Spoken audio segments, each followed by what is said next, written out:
friends and welcome back to my channel, and if you're new here, hello. My name's George Agenbar and I'm a UK music producer. In today's video we're going to be having a look at how to start producing a song. As a disclaimer, we're not going to have a look at any mixing techniques in this video, we're simply going to have a look at selecting sounds and writing musical parts. And as always, different ways and different techniques work for different people, so just bear that in mind as you watch the video. So if this sounds interesting to you, make sure you stay tuned and hit the subscribe button and notification bell for new videos every Wednesday. And things will never be the same when I hear your name since you kissed me in the rain. So a few weeks ago I made a video all about how to start writing a song, and a few of you asked me to carry on the process and take you guys along with me. So today we're going to be having a look at how I start to record and produce a song.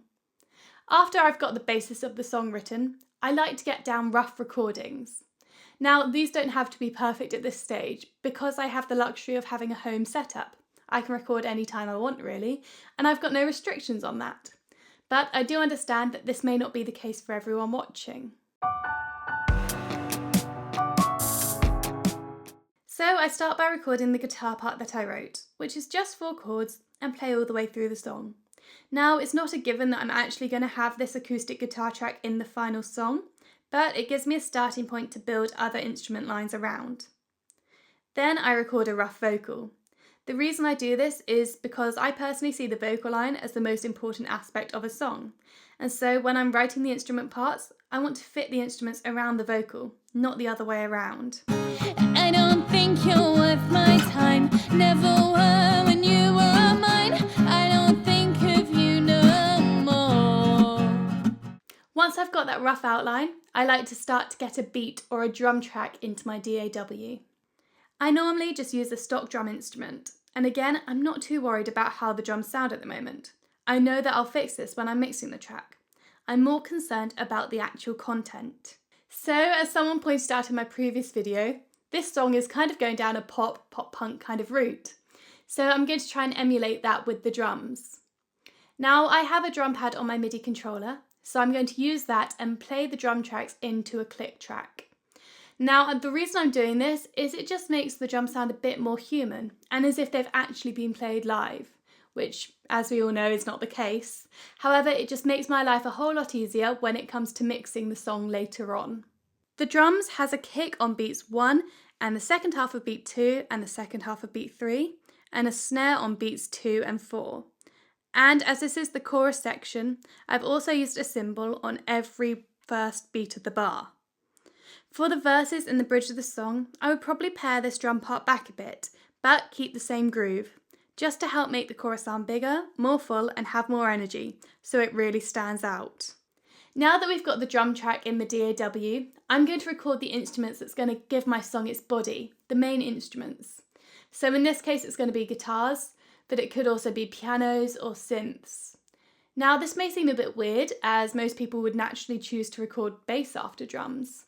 However, I just find it easier to do it in this order. I'm not really too sure why. So as we said, we're going for a pop-punk kind of vibe.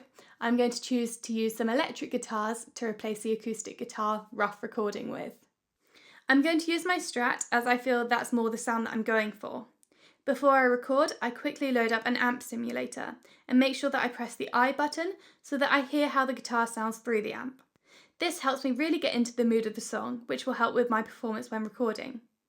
I like to make sure that I record at least 2 versions of the main guitar so that I can pan each hard left and hard right without any phasing issues. Now that the rhythm guitars have been recorded, I can add in my bass line. And it's at this point that it will really start to sound like a song. I don't think you're worth my time, never were when you were mine, I don't think of you no more. I have made a video all about how to write bass lines for different kinds of music, and so if you want to see that part of the process, I'll leave a link in the description. And then after this, I'll start to record my vocals. I'll get all my different comps in and start to build up a final vocal take. Now it's time for all the fun stuff, adding in all those extra lines, those little extra hooks and different sounds. Now I will say that before we start talking about all this ear candy, is that I like to make each chorus in any song I do ever so slightly different, so that they're not all identical. It's a bit more exciting, a bit more unpredictable. And I think that actually this is quite a common technique when you listen to lots of different songs. My first point of call is to normally add a higher harmony on the third of the melody line. And this just helps the chorus sound a lot thicker and a lot stronger, because you can determine the difference and distinction between the two vocal lines. And if I'm working on either the second or the last chorus, I also like to add in a harmony below the main vocal to make it even stronger. Here's the main vocal line with the harmonies added. I don't think you're worth my time. Never were when you were mine. I don't think of you no more. Backing vocals are also a big thing, I think, and we can use them to almost sound like a synth, which I think is a really cool technique. So when I'm writing backing vocals, I tend to follow the chord progression and the root notes of the chords and do them on an R or an OO sound. I like to keep them really simple so they don't distract from the main vocal. So for this track, the backing vocals are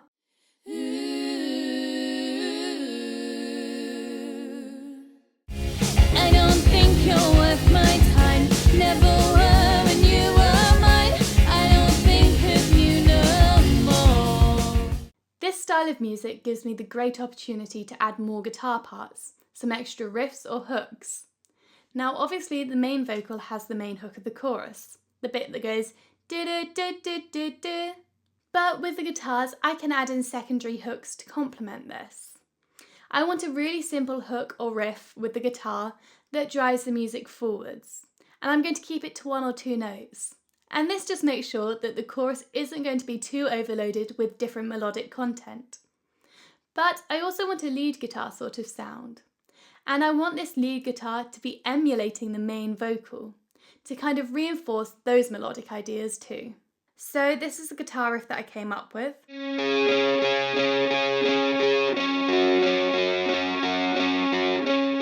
And this is the lead guitar part.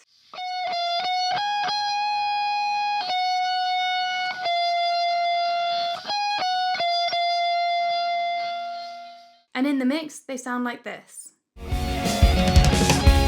don't think of our first kiss, how you tasted on my lips.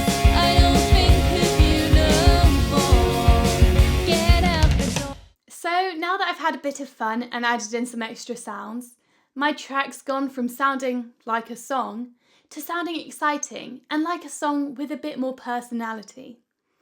Other things that you could add to make your song kind of on the next level would possibly be some claps or some backing vocals that work as a counterpart to a melody.